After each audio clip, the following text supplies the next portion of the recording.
Welcome back, guys. If you're new, make sure to like and subscribe. Long story short, I took the truck out to do like a photo shoot, I guess you could say. I was just gonna get some pictures of the truck and maybe get some videos for TikToks and whatnot. Just some random footage of the truck. And it went downhill kind of quick, and I ended up not really getting any photos or videos of the truck really, but here's what happened. So, of course, it's always when you're not expecting anything to happen. I am currently sitting like, you can't really tell from the video, but I'm sitting pretty crooked at the moment. So I was driving through this little patchy spot to go through here, and then I was like, all right, it's a little tight, I'm not going to try to do that. So I went to put it in reverse. Obviously the truck's kind of heavy, so I usually use four-wheel drive from anywhere not pavement on any kind of hill. Truck will not go into four-wheel drive now, so I'm just spinning the tires. I've tried 4 high, I've tried 4 low, nothing works except 2-wheel drive. So these trucks are 4-wheel drive actuated by vacuum. Just did a transfer case fluid change the other day, and I'm wondering if it's just so much of a coincidence. I hate when stuff like that, like, I don't know if maybe it's low on fluid or what, or if it's something to do with just the vacuum, because I mean, I have everything else. I've got friggin' heat, I've got my exhaust brake, those are all vacuum driven, but maybe the line to the diff got screwed up, I don't know, but it won't go into 4-wheel drive now. So I cannot back up, I can only go forward, and this is the trail that we have as an option, is my only option out, so just probably gonna get some bumps and scratches off this one. This is why my truck is spray painted. If I had this thing like nicely coated, I'd be screwed right now. Call this one the Backwoods Car Wash. Ooh, really getting that dirt off there. A little bit of tire shine. A little bit of tire shine there. Clean the mirrors real good. Oh, she's gonna look dandy after this.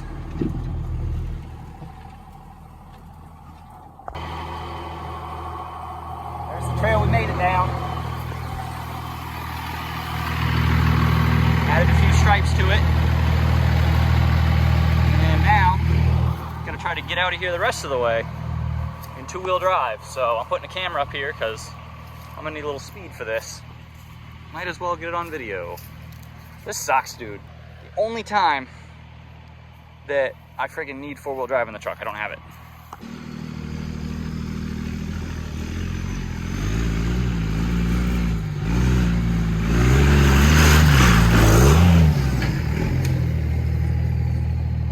This is why the truck's spray painted though, guys. If I just paid to have this thing painted, I would have been pissed. But, whatever.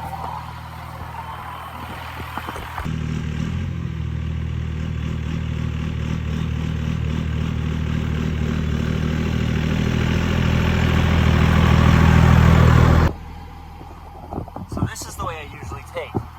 But from the other end, this like water drain or whatever looked like it was blocking the road, so I didn't take it and I tried another way, and then I couldn't get out of it. So this is my way back. It's pretty open on this side. I'm hoping I can squeeze through on the other side though. Turns out I had plenty of room and I should have just taken this way anyways. At least I know my truck doesn't have 4-wheel drive now.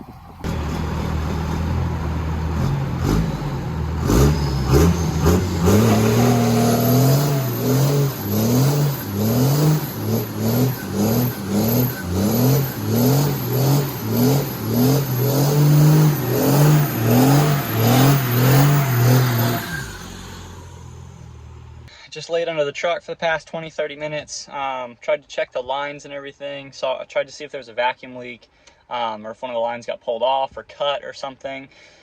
And I don't really know why. I think that the actuator itself just went bad in the truck. For all I know, it's the original actuator, and the truck has 400,000 miles on it, so it could very well have been in there for the past 21 years or whatever. So I could buy an actuator, and I could let it hopefully work for a while, and then if it goes out again, I am screwed again. And if I'm in an even worse situation and need 4-wheel drive, I'm gonna be really out of luck. So basically, when you put the truck in 4-wheel drive, I've got a little stick, so it's a manual 4-wheel drive, like driven, I guess you could say.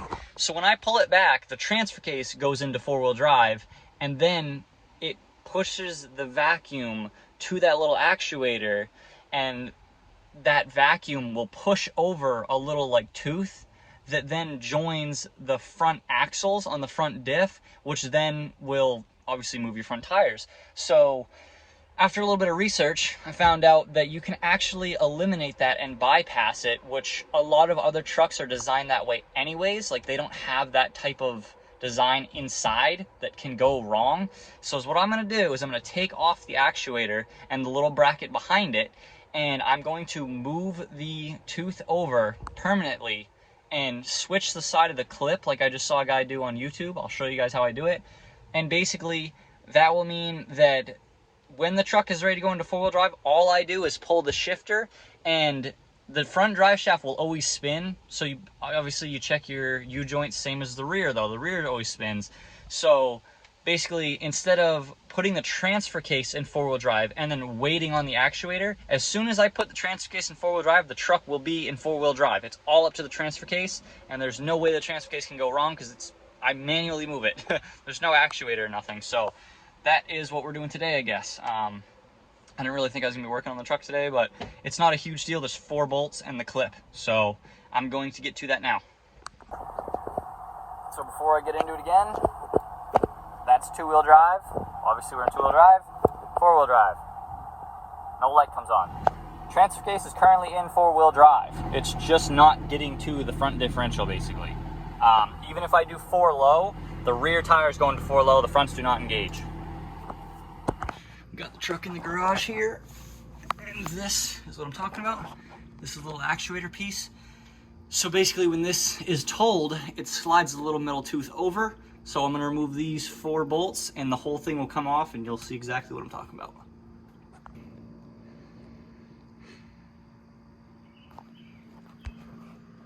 Bro. Even when I try to be optimistic about something I didn't want to do today, the fucking bolt snapped. The other one came off nicely. So now just time for the top 2. So I'm not complaining that all 3 other ones came out really easily, but dude, all 3 came out like nothing. And then there's just the one that snaps. Like, so now I gotta pull this off, but I think a little bit of fluid comes out. Not a ton, but some fluid comes out, so I gotta put something down.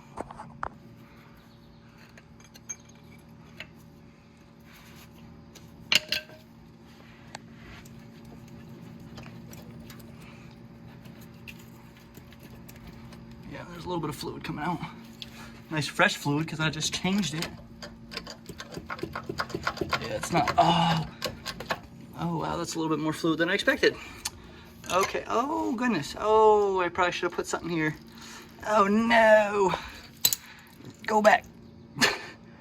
Sit. Damn, I have to go get more gear oil too. Freaking top it off again since I just filled the freaking thing the other day. And it's slowing down now. Oh, fucking right, dude. So there you guys go. This little tooth I'm talking about. And actually, that's friggin' perfect, because now I don't have to drill that out, because it sticks out enough where I can grab it. All right, perfect, perfect.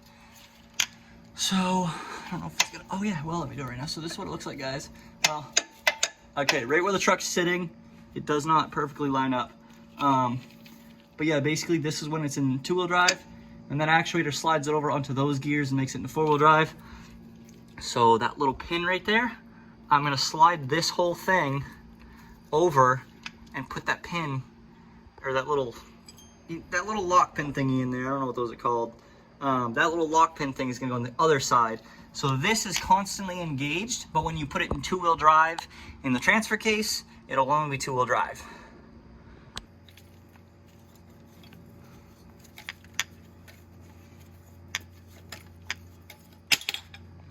So I don't know how well you guys are gonna be able to see this. Like I said, you just take this little clip out, pretty much pull it out. It might take you a minute, but once you get it, it should just pop right out. So, I got the little pin off now. So what you do is you literally slide this over, and this is where it is, again, a little bit tricky. You gotta try to, there you go. That actually wasn't that bad. So, you guys see that little lip where the clip just was? All we did was switch this over, and now we're putting the clip right back on there to where it was. So this is just permanently on this side now. I just lifted up the front end so that this was movable. Boom. Just like that, guys. And now it's permanently over there. So now, well, I don't have the strength to turn it right now because it's slippery, but that would start turning the tire because it's locked. So I'm gonna clean it out real good, clean everything up with a razor and wipe everything down. And I'm gonna go see, I should be able to just find a bolt just like this around the garage somewhere that will work, and then button it all up. That is how it's done, guys. It's pretty much up to that clip, and then you just bypassed your four-wheel drive actuator. So unless your transfer case gives out, you will always have four-wheel drive now on these trucks. You don't have to rely on your vacuum to give out. All right, everything's buttoned up. That's just extra residue from before I put that on.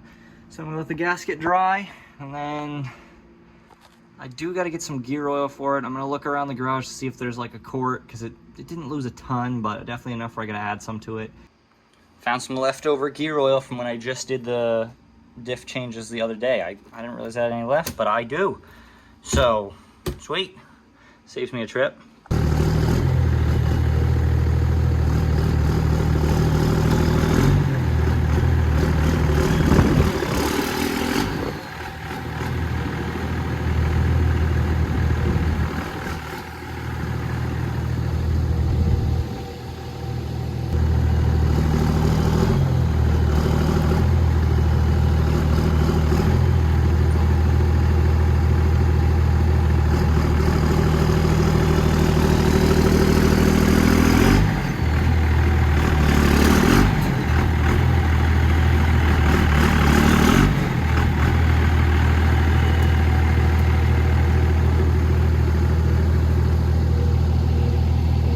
There you guys go. We did indeed fix the truck. Four-wheel drive works now. One thing to note, at least that I've noticed so far, is your four-wheel drive light will not come on when you put it in four-wheel drive. It's not on all the time. Like if you're in two-wheel drive, it's not on. But to be fair, I almost think that my light doesn't work anymore, because when you turn the key on in the accessory position or whatever, all of your lights light up. My four-wheel drive light doesn't light up. Not sure if it's supposed to. Pretty sure every light on the dash is supposed to light up, and it doesn't. So I almost think that the bulb is blown for my four-wheel drive light. But if it is not, then your four-wheel drive light does not work when you put it in four-wheel drive if you do this. But yeah, there's the bypass. I will never have to worry about the vacuum lines ever again for the front differential. I will always have four-wheel drive now as long as the transfer case is doing its part, which it can't really not, because I'm the one that manually puts it into four-wheel drive. So the only way I wouldn't go into four-wheel drive now is if you break the transfer case, the drive shaft, or you actually like damage the front differential in general. That is it. The only difference now that you will notice is I'm pretty sure the front drive shaft is always spinning now. Oh wait, is that right? Yeah. Yes, I believe the front drive shaft is always spinning. So just keep up, check on your U-joints. But to be fair, third gen Cummins are like that, I'm pretty sure. Fourth gens are. They automatically are built like that. These ones were just a little different. So a lot of trucks are already like that. Just keep an eye on U-joints, same as you would with the rear. Other than that, shouldn't notice any difference. It's just more reliable now. So yeah, that's that. Cummins is all fixed. I hope you guys enjoyed this video. Leave a like and subscribe if you haven't already, and I'll see you in the next one.